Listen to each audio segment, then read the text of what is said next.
In this video, I'm going to show you how to use the product editor to create different product types and adjust the existing products. So for us to access and use the product editor, we will navigate to the store management section, select catalog. So in the catalog section, we select products. So here we can see the list of products we have. So to add a new product, we click on the add button here. So this will open the product editor. So currently you see that before we can add a product, we need to select the product type. So let's say we want to create a physical product. We come here and tick this box here. So this will show us the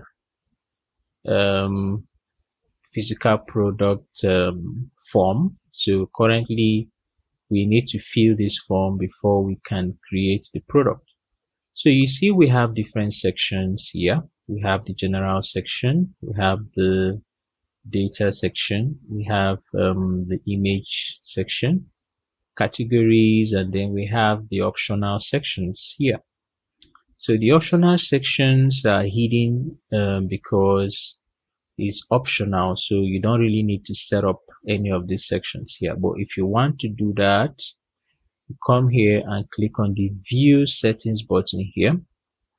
This will enable you to set up the settings for this section.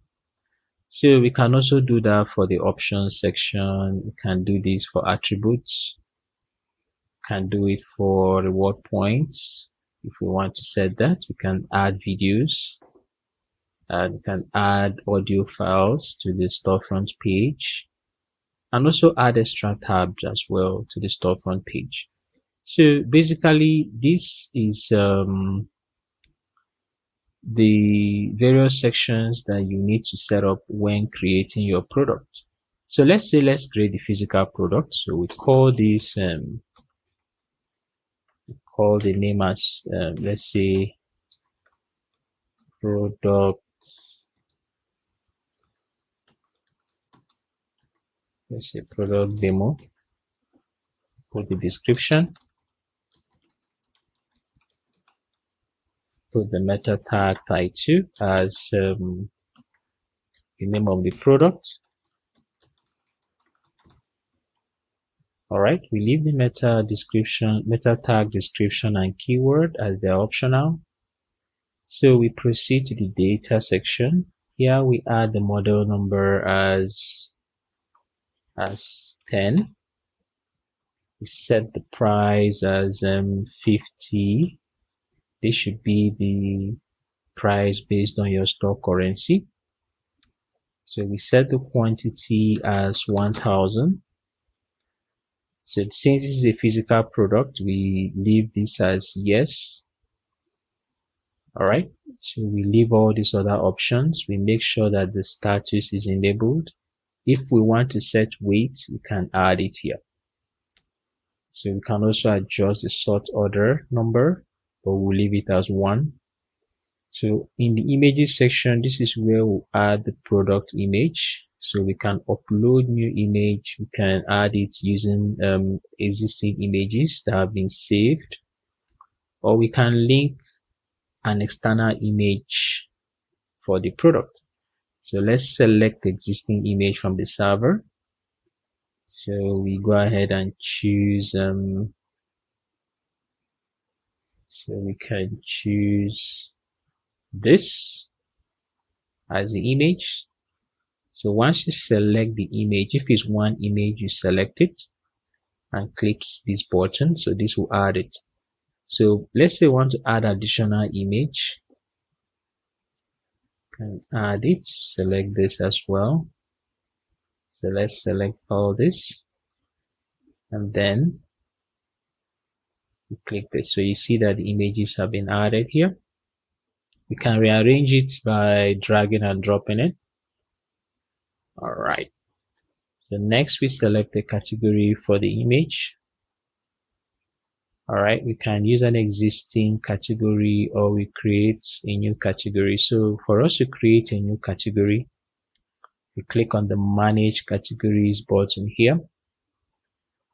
In the categories page here, we click on Add button here.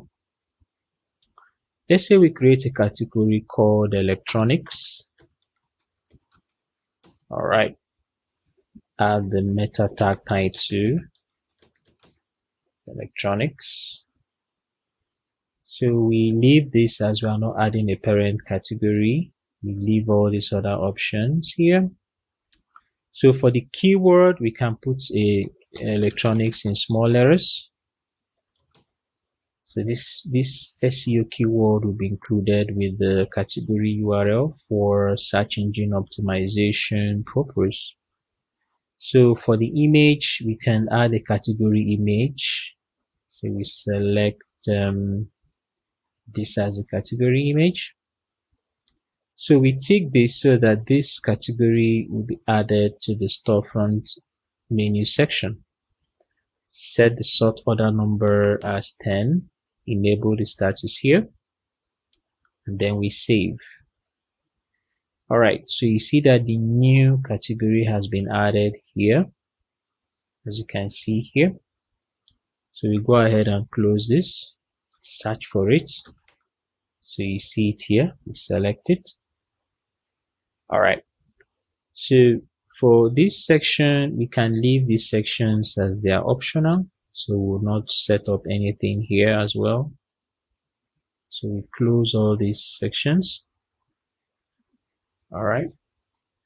So once we close all these sections as they're optional, we click here to save, or we scroll up and click on the save button. All right. So you see that the new product has been added.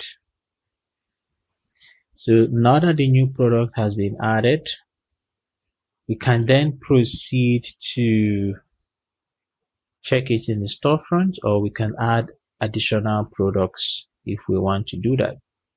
So let's say this is a product that we just added here. So we open it again.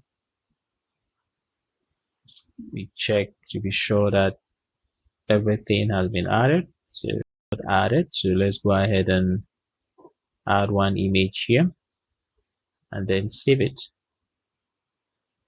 All right. So now you see that the image has been added. So to view this in the storefront, we click on this button here. So you see this is the product that we just added. All right.